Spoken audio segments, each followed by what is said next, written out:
My wife's best friend moved into our guest room temporarily. 6 months later, she's still there. When I complained, my wife said, "If you don't like it, leave." So I did. I left them both in the house I was about to sell. "Maybe you're the temporary one." Sarah's words hung in the air like poison gas, filling the living room of the house I'd bought with my inheritance, the house I'd owned for 4 years before I even met her, the house she was currently sitting in with her unemployed best friend who'd been temporarily staying in our guest room for 6 months. Rachel laughed from the couch, actually laughed, like it was the funniest thing she'd ever heard. "What's that supposed to mean?" I asked. My voice came out steadier than I felt. My hands were clenched into fists in my pockets. "It means," Sarah said, standing up and crossing her arms, "if you don't like the situation, you can leave. Rachel and I are perfectly fine without you." I looked at my wife of 3 years, the woman I'd married in a small ceremony in Napa Valley, the woman who'd cried when I'd carried her over the threshold of this house, the woman who was now telling me to get out in front of Rachel. Rachel, who'd shown up in January with 2 suitcases and red eyes, promising it would be just a few weeks while she got back on her feet after her boyfriend dumped her. That was 6 months ago. It was now June. Rachel had paid exactly $0 in rent, ate our food, my food technically, since I paid for groceries, used our Netflix account that I paid for, left dishes piled in the sink and wine bottles on the counter every single night. And every night, she and Sarah would stay up late in the living room, laughing, whispering, going silent whenever I walked in, like I was the intruder, in my own goddamn house. "You're serious?" I asked Sarah. "Dead serious," she replied. Rachel was smirking now, full-on smirking, like she'd won something. "Okay," I said quietly, "I'll leave." I turned and walked down the hallway to our bedroom. My bedroom, the master bedroom in the 4-bedroom Craftsman I'd bought in 2019 for $487,000 cash from my grandfather's estate. The house Sarah thought was ours, the house that was actually only mine. I pulled my suitcase from the closet and started packing. Clothes, laptop, important documents, birth certificate, passport, the deed to the house that was in my name and my name alone, the deed Sarah had never bothered to look at, the deed that proved this beautiful house in Northeast Portland with the original hardwood floors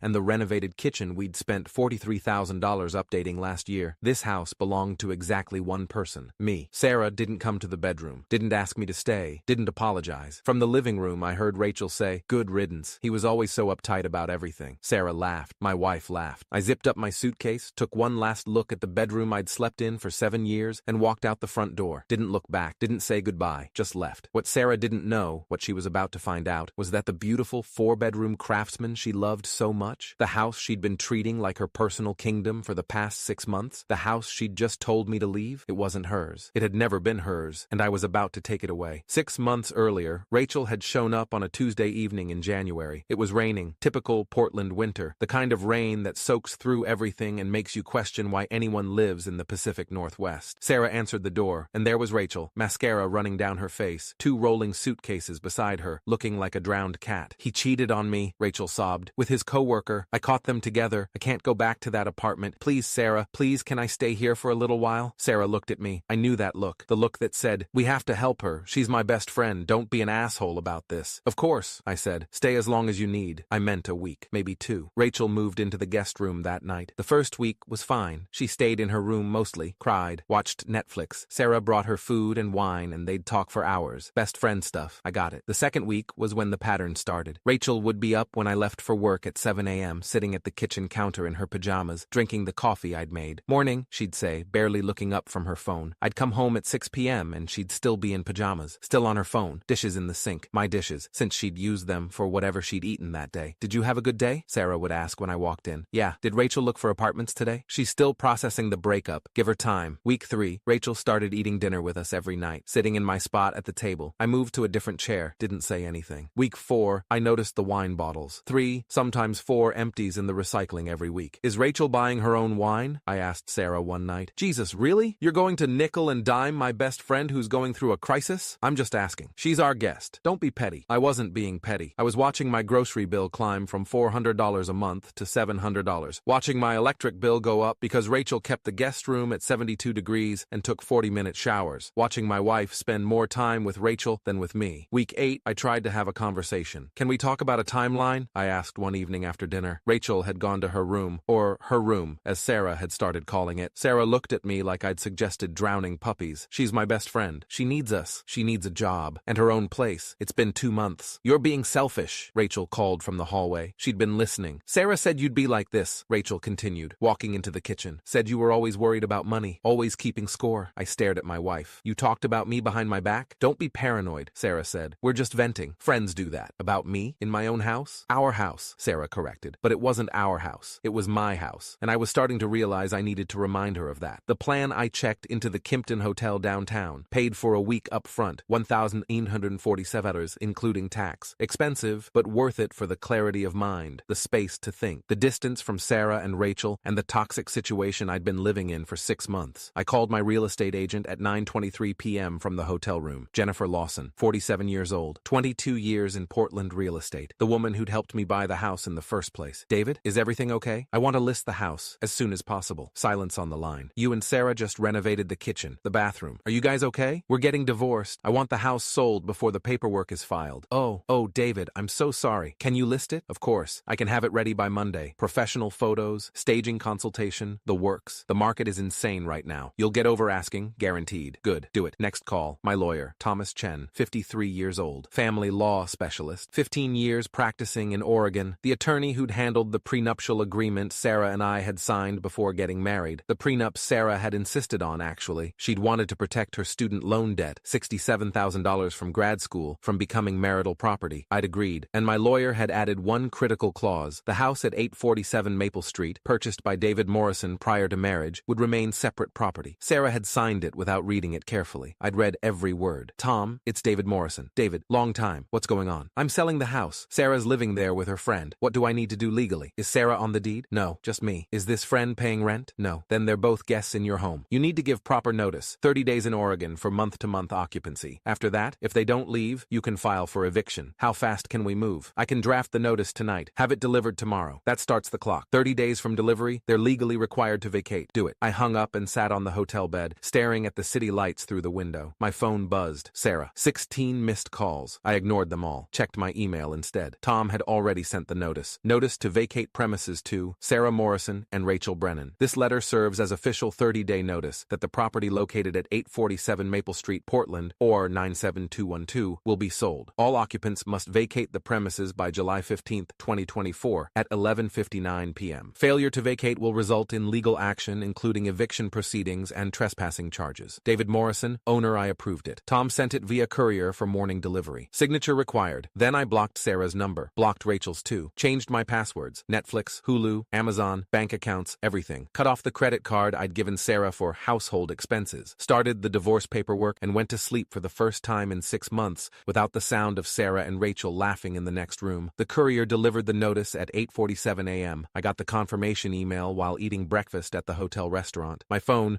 the burner phone I'd bought specifically for this, started ringing 12 minutes later. Sarah's sister. I didn't answer. Then Sarah's mom. Ignored. Then a number I didn't recognize. I answered. David, it's Rachel. What the fuck is going on? I'm selling the house. You can't do that. We live here. You're a guest. Guests don't have property rights. Read the notice. Sarah's your wife? Sarah told me to leave. I'm just finishing what she started. I hung up. Blocked that number too. The listing Jennifer moved fast. Professional photographer came Monday morning while Sarah and Rachel were both, miraculously, out of the house. I still had my key. Let him in. He shot for 3 hours. The house looked incredible. The renovated kitchen with its quartz countertops and subway tile backsplash, the original hardwood floors we'd refinished, the clawfoot tub in the master bathroom, the built-in bookshelves in the living room, listed Tuesday morning at $649,000, 27 showings scheduled for the first weekend. I got an email from Sarah that afternoon. You can't just kick me out. This is my home. I replied from my burner email. Check the deed. It's my home. You have 30 days. She wrote back. You're insane. I'm your wife. We can work this out. Please call me. I wrote back. You told me to leave. You chose Rachel over me. Now deal with the consequences. Her response. I was angry. I didn't mean it. Please don't do this. Mine. You meant it. And I'm doing this. 30 days. 3 days later, the for sale sign went up in the front yard. Big red and white sign. Jennifer's smiling face on it. Open house. Saturday and Sunday, 1-4 p.m. Sarah called Jennifer. Jennifer called me. Your wife is threatening to sabotage the showings. She says she's going to tell everyone who comes through that you're illegally evicting her. Tell her that's defamation, and I'll sue. Also tell her to read the deed. Her name isn't on it. She says you promised to add her to the deed after you got married. I never promised that. It's in writing in the prenup. The house remains separate property. Okay, I'll let her know. The open house went forward. 43 people showed up Saturday, 51 on Sunday. Sarah and Rachel left during the showings. Jennifer had made it clear they had to, or she'd call the police for interference with a real estate transaction. We had 7 offers by Monday morning. The highest was $668,000, $28,000 over asking, all cash. Close in 3 weeks. I Accepted. The eviction. July 15th arrived faster than I expected. I'd moved out of the hotel and into a furnished apartment in the Pearl District. 1 bedroom, nice building, month-to-month lease, temporary, until I figured out what came next. The divorce papers had been served. Sarah had hired a lawyer, some guy named Marcus Brennan, who thought he could argue that the house was marital property despite the prenup. Tom laughed when he saw the filing. This won't go anywhere. The prenup is airtight. Oregon is an equitable distribution state, but separate property stays separate. She has no claim. What about her time living there? Doesn't she have tenant rights? She was your spouse living in your home. No formal rental agreement, no rent payments, no tenant rights. She's exactly what the eviction notice says. An occupant who must vacate. July 15th, 8 a.m. I showed up at the house with Deputy Michael Rodriguez from the Multnomah County Sheriff's Office and a locksmith named Pete Chen who Tom had recommended. I knocked on the door. Sarah answered. She was wearing her bathrobe, the blue one I'd bought her last Christmas before everything fell apart. Her eyes were red. She'd been crying. Rachel stood behind her, arms crossed, glaring at me like I was the Antichrist. You can't do this, Sarah said. Her voice was small, defeated. Deputy Rodriguez handed her the eviction notice. Ma'am, you were given 30 days notice. The time is up. You need to vacate the premises immediately. This is my house. It's not, I said. It never was. I pulled out my phone, showed her the deed I'd downloaded from the county assessor's website. Owner, David Morrison. Purchase date, March 12, 2019. Single name on the title. But we're married, Sarah said. We renovated together. We renovated my house with my money. Read the prenup you signed. The house was always separate property. Rachel pushed forward, her face twisted with rage. You're really going to make us homeless? You're that petty? You had 6 months to find a place, I said calmly. That's on you. Sarah, do something, Rachel shrieked. Call your lawyer. Call the police. This can't be legal. Deputy Rodriguez cleared his throat. Ma'am, this is completely legal. Mr. Morrison is the sole owner of this property. You have no lease agreement. You were given proper notice. If you don't vacate voluntarily right now,